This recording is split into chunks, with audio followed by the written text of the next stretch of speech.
March 19, 2026 ay nag-harvest na nga kami dito sa aming fish pond. At ngayon matutunghayan nyo po yung aming mga tilapia na hindi po talaga siya same size kasi noong August 2025 ay una kaming naglagay dito sa aming fish pond. Tapos nag-stop siya November 4, 2025 dahil nasalantaan kami dito ng bagyo. At sumunod na naman po kami naglagay is noong November 28, 2025 at nag-harvest kami ngayon is ngayong March 19, 2026. So expected na talaga na nung unang mga nilagay namin is sobrang laki na talaga nila. Tapos yung last na nilagay namin is medyo maliliit pa sila pero hindi naman gaano kaliit. Pero pwede na rin yung pagkakitaan. At dahil sunod-sunod nga ang lagi ng tubig dito sa amin, kaya di talaga maiwasan na hindi ka mag-overthink, di ba? Kasi nasalantaan na kami ng bagyo noon. At syempre yung mga what if namin, baka ito mangyari na naman. Kaya ito dahil sa trauma namin, mas minabuti namin, hinarvest na namin agad-agad. At napansin namin na parang kami na lang talaga yung hindi nag-harvest talaga kasi yung mga kapitbahay namin dito na may fish pond is nag-harvest na talaga sila. So, ngayon mga kalab is umaga na po at yes, naubutan niya po tayo ng umaga. Ngayon po pala mga kalab is hindi po tayo doon pepesto po sa ating area doon sa fish pond. Dahil nung nakaraan medyo nahirapan talaga kaming paglipat po ng mga isda. Kaya ngayon mga kalabs, andito kami sa pwesto po nila Mama Bibi Makab. Tapos ngayon, maganda siya dahil kumpleto po dahil meron na po siyang lalagyan po ng mga isda if ever na makuha po yung mga tilapia. Ilalagay lang po dito. Tapos kapag na hulog na po dito lahat po ng mga isda ay ilalagay po dito mga kalabs. Say nga kung tawagin dito sa Bisaya. Ayan, di ba nung nakaraan is wala tayong lames, merong lamesa pero kahoy makab. Tapos maganda yung kanilang pag dito dahil talaga kompleto talaga siya mga kalab. Ngayon lang namin nakita na meron pala talagang mga ganito mga kalab since nung nag-fish pond kami. Kaya ayan, parang namangha kami sa kanila dahil kompleto talaga yung pagpunta nila dito mga kalab. Ayog na lang diri ang mga box. Then meron kaming nagpaano kami ng water pump. Hindi lang sabihin na bomba, baka sabihin yung bomba mga kalab. Diba? Kaya naman kami na. Maaga kami pumunta kahapon po para makuha po yung water pump po. Ayan, box o mga yellow. Mga yellow or red, orange. So, ayun po yung bahay namin. Tapos, dito lang talaga ka pumwesto lang mamabili para diretso na po yung pagpunta dito mga kalab. Dito, malapit sa ilog. Dahil dito mga kalab, malapit kung siya sa ilog. Kasi doon nakaraan, doon namin siya kasi kapag pagtapos na pong mag-harvest, syempre agad-agad nang makapunta sila. Pero nakaraan kasi mga kalab is, nung pagkatapos ng mga harvest, hindi talaga sila agad nakapunta. Ang inaantay lang namin na maghantay pa ng lumaking tubig. Ang inaantay pa namin na mag-high tide ulit. Pero ito kahit low tide mga kalab, at least dito na nakapwesto po. Ayan.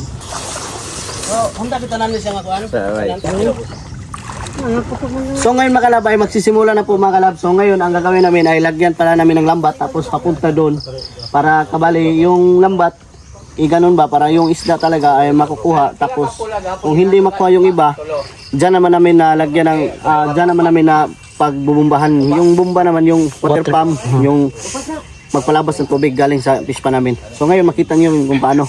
Meron din po silang sariling lambat mga kalab, dinala din po nila. Kaya eto nga ngayon, medyo namangha talaga ako sa mga natunghayan ko dahil sa 7 years kong pag-fish pan talaga or pag-harvest, ngayon ko lang talaga nakita na ganito lang pala ang isa sa pinakamadaling proseso upang hindi na maabutan parang tanghali sa pag-harvest. Nakasanayan na kasi namin na madaling araw pa lang kailangan nang ipalabas ang tubig na nasa fish pan papunta doon sa ilog at kapag wala ng halos tubig at saka nalulusob para kunin po yung mga alaga dyan. Pero ito ay ilalatag mo lang ang lambat at hahayaan silang mahuli ng lambat. Like grabe no, nakakamangha talaga kasi sa amin talaga namin naisip to. Ang mga kasama pala namin mag-harvest, syempre yung mga kapatid ni Francis. So itong mga kapatid talaga ni Francis talaga nagtutulungan talaga sila simulat noon pa. Nung hindi pa po naging kami ni Francis, ay bakla. Sila po talaga nagtutulungan magkapamilya. Talaga nahawa na din ako sa kanilang kasipagan. Pero ito mga kalove, matutunghayan nyo talaga kung ano ang kaganapan dito sa vlog namin. At sana manood po kayo hanggang dulo. Kabutis kanto.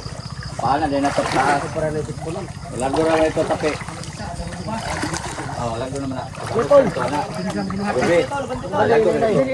Maraming salamat nga pala kay Sir Tom dahil nung na-wash out yung aming mga tilapia, hindi na talaga dapat kami maglagay pa. Pero nag-chat po si Sir Tom sa amin na wag na lang daw namin kunin daw po yung mga tilapia namin na lumipat po doon sa kabilang fish pan. Bali yung pinakauna po talaga namin paglagay ng tilapia is kay Sir Tom talaga yon at nagkaroon po kami doon ng 300 kilos po ng mga tilapia nung nakuha talaga namin. At dahil napansin namin na medyo okay naman po yung tubo po ng mga tilapia dito, kaya nagtilapia na naman kami sa sariling pera namin. Pero kasamaang palad po ay hindi po siya nagwagi dahil natamaan kami dito ng bagyong Teno at bagyong Uwan. Kasi mula nung napanood po ni Sir Tom na natamaan kami ng bagyo dito ay bigla lang po siya nag-chat na kumusta kami. At bigla nga siyang nagsabi na lalagyan niya daw po ulit ng tilapia yung aming fish pan. At syempre nabuhayan talaga kami ng loob at nawalan po kami ng tinik sa aming puso dahil sinalba po kami ni Sir Tom. Buti na nga lang din ay nabigyan kami ni Sir Tom ng kasunod po ng mga tilapia kasi kung hindi, yun lang dapat yung i-harvest lang sana namin na medyo maliit. Nasa 10k mga kalabi, siguro ang natira lang po yun is nasa mga 4,000 lang guro dahil sobrang dami talaga yung nawala dahil sa bagyong Uwan. Sobrang dami po talaga namin ng problema mga kalab, pero alam po talaga namin na andito po sa puso namin at sinubaybayan po talaga kami ng Panginoon kasi nagkakaroon na po kami ng problema pero agad-agad naman itong nasusolve, di ba? Parang grabe talaga ang Panginoon. Wala nga talaga sa gender kung sino yung mabigyan ng bonggang blessing talaga ni Papa Lord as long as nagpipray ka sa Kanya. Kasi kami mga kalab, wala kaming ibang sandata kundi ang pagpipray lang talaga kasi super legit po ng pagpipray po. At kapag meron naman po kaming blessing, sinishare po namin sa family namin. Hindi man siya gaano kalaki, hindi gaano kaliit, sakto lang. Basta hindi namin sila nalilimutan dahil pamilya po namin sila. Ganito man po kami mga kalab, pero hindi po namin nakakalimutan ang presensya ng Panginoon. Ay mga kalab, mag-harvest na sila mga kalab. Sana maraming isda mahulog. Sumunod ka. Dagdagan ba ito din? Ang si parehas ma, kanina na. Uli ka kita day. Ibutang bina mo na.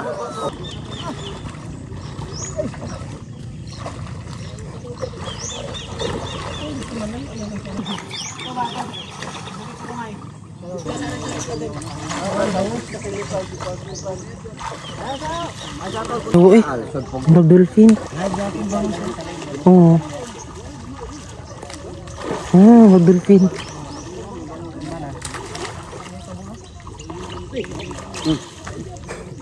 Pantay kayo mong job na. Sibog-sibog kayo, Dre, kamay. Oo, layo na kayo siya. Sibog-sibog kayo.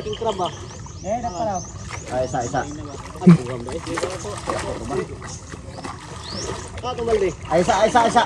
Kay kuwang Dre, oh. Pundo sa. Kusing isa. Kay kuwang Dre, layo na kayo ng isa, oh.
Basta kayong bato, siguro agad.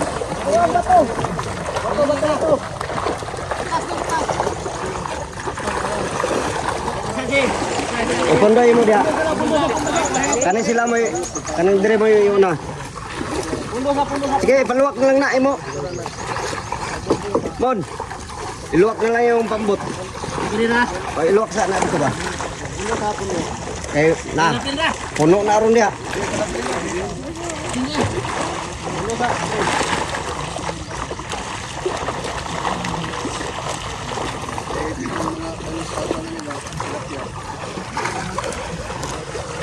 Arbira, ini.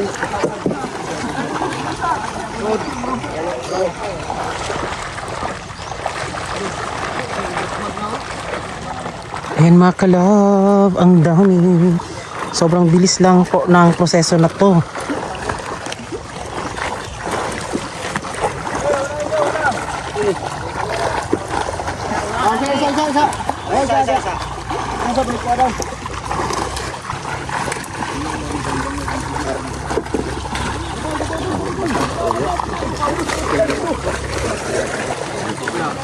Grabe na.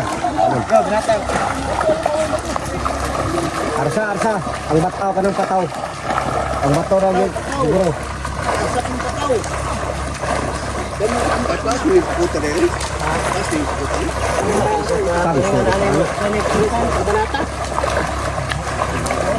Kalbo di oy. Sige ah. Ano mag-drip? Pogni ah, pogni. Birar mo na. Dito eh. Bato yun, bato.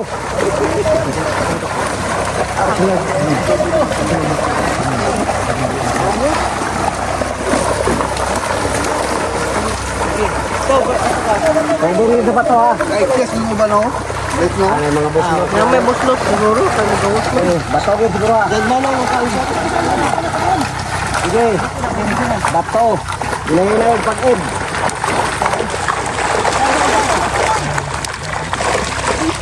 Ay, isa. Sige, kaya wala ka. Sige, 6. Kaya ang sa'yo ko to. Kapata, sige ka, kana. Oh.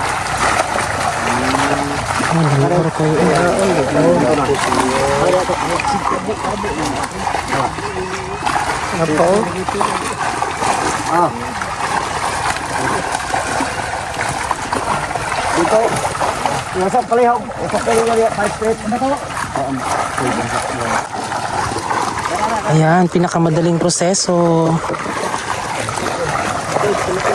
Ha?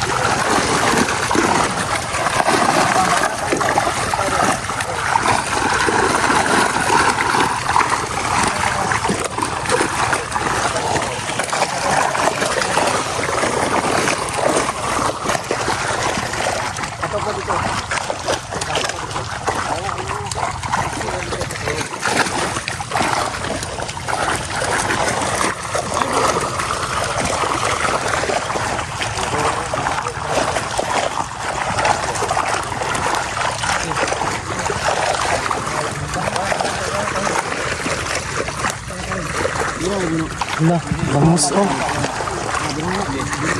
Hala, baka nabuyag eh. Kanek, buyan. Kanek.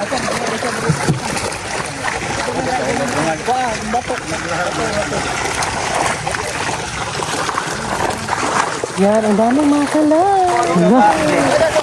Ay, kadaghan. Ah, ingana ito mapagkakadali.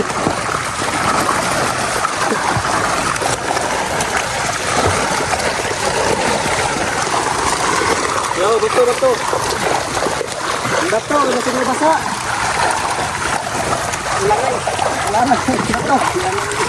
Bato. Wala yung supply. Kaya mo itong pwede. Sibog rin ito gamay.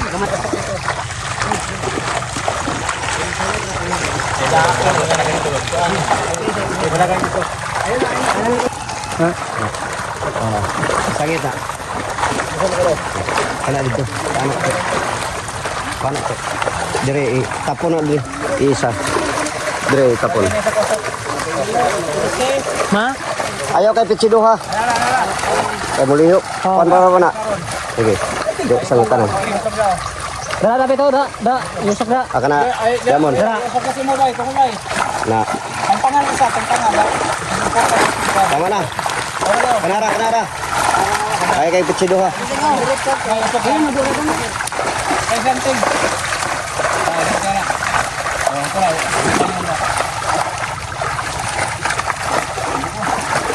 Nawa na, basa na ka to. Sige lang.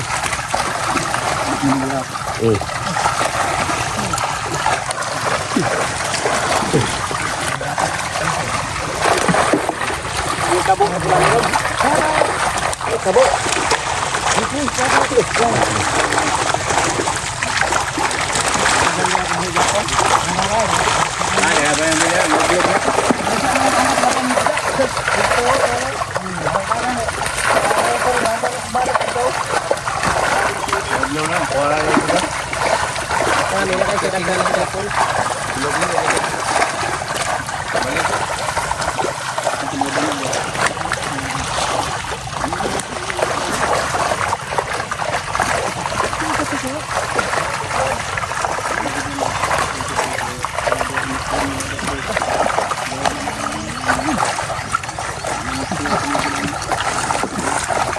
dagdag lagi.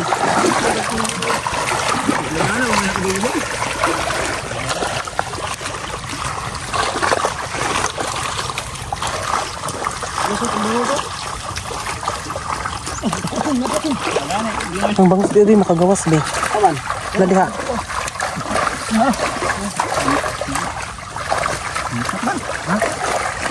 Kasi ako ko tangan niyo.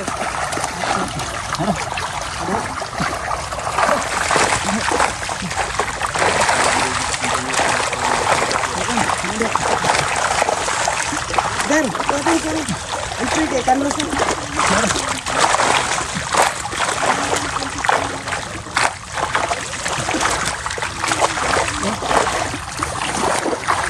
Ano kadak ko makalab ha? Antri.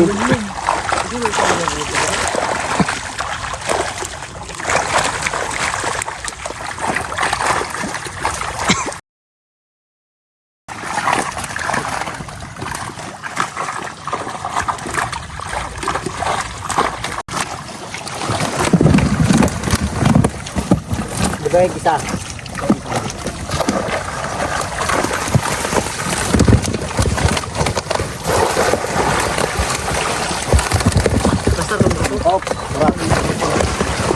Dito ka. Tol, iwi ka tol. Kaya ka mukas baroto tol. Kaya ka baroto. Sige, fire. Kuhaan ka mga kabuhi. Ma. Init kayo.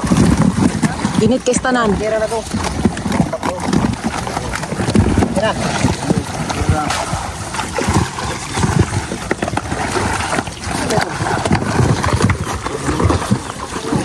Ano nga be?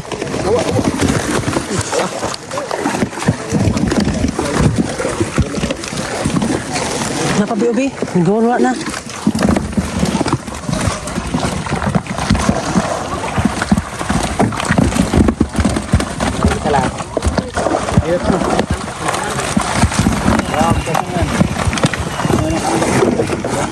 So ayun mga kalove, parang ano siya mo, pagka ano dyan, iba yung mag ano dito, tapos ilagay sa bangka, tapos ipapunta doon. Duyung.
Ay, sa kadali ah. Sige. Tawagin lang dito. Ay, sa. Sige. Cut mo na. Okay.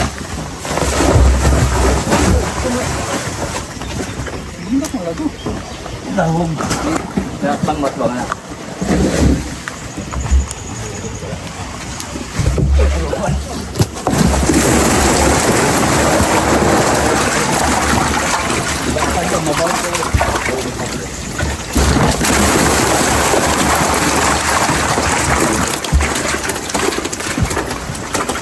Boleh pakai siap. Boleh. Boleh guys.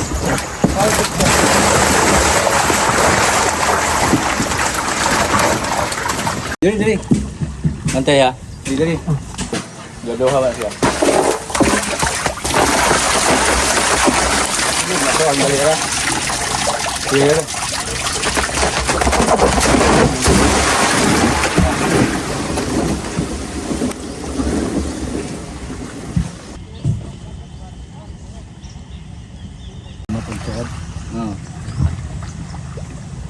Lima na lagi oh.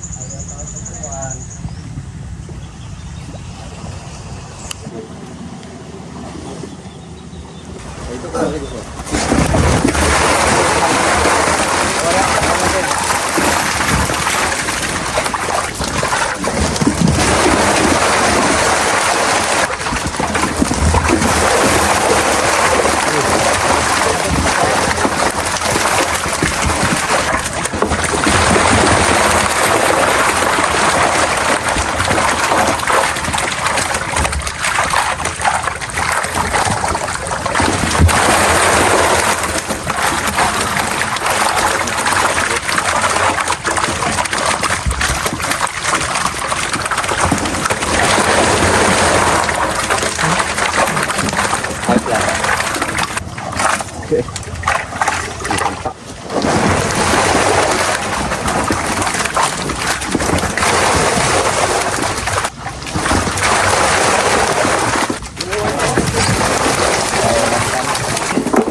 Ako lang ang taga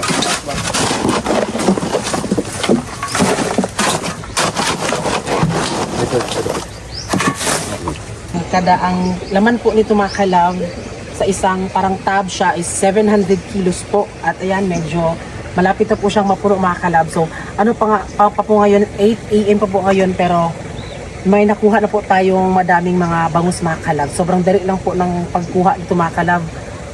Tapos ngayon is kakain muna mga kalab ng umagahan, at pagkatapos ay gagamitin na po ng water pump mga kalab. Para I'm sure mga kalab, meron pa talagang natitira dyan mga kalab. Hello. So ang estimated po mga kalab is parang 1 ton daw. Sana mga kalab, kay first time dyan na mo maka 1 ton, kay para maka kuan mis among mga bahugay. Dili jud dalim magkuan og ka ng tilapia. Kay kanang kahago na mo mga kalab no, kanang mamaktas na pud ana nya sa asawa na biya jud ni Francis. Sus kaswerte na jud og kanang moabot og 1 ton. Kay sa una mo gid mga kalab is 300 kilos ra gid to sa una. 300 kilos ra. So ngayon po ay mag-breakfast muna tayo mga kalab, kasama po yung ating mga nagtatrabaho. Kasi ano din po mga kalab, para more energy din po sila. Oh, plaster sa daan.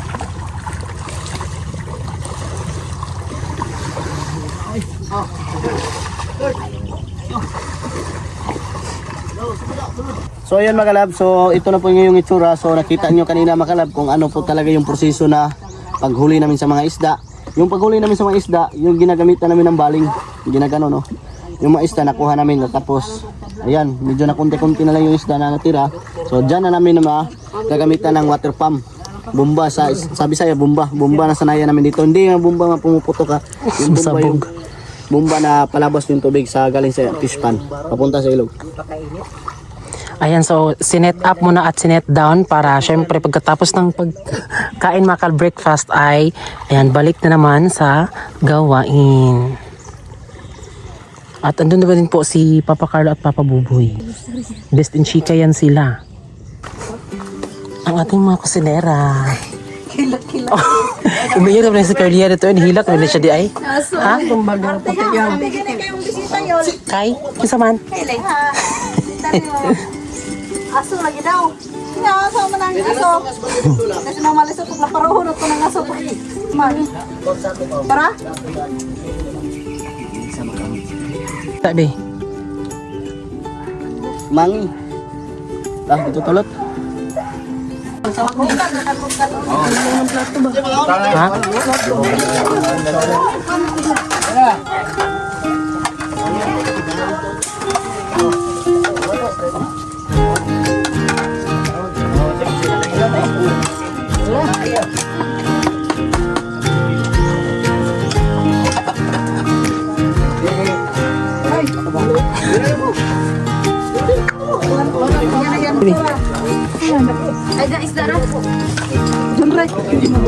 Biyo, sudan ihatag sa imong ate. Aso ah, hamang to. Wala to to ito.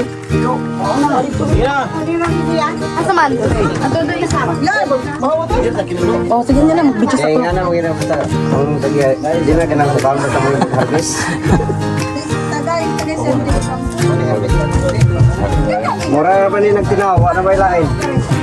Ay mo ko lang lahi, wala nagtinaw.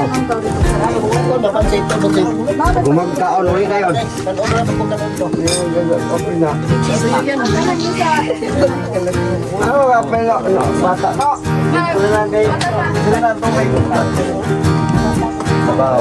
At eto na nga yung pinaka-final po na proseso upang makuha po talaga lahat po ng mga tilapia dito sa fish pond kasi alam ko nung pinakaunang proseso po hindi pa talaga nakuha siya lahat. So ito ipapalabas na po ang tubig. Pero sa ngayon sabangan nyo po yung part 3 sa next vlog dahil makikita nyo na po doon kung gaano kadami yung makukuha naming mga tilapia. Maaari nyo pong i-click dyan sa description box upang makita nyo din po yung part 1 kung paano yung paghahanda namin sa pag-harvest para malaman nyo po kung ano talaga ang pinakaunang proseso namin.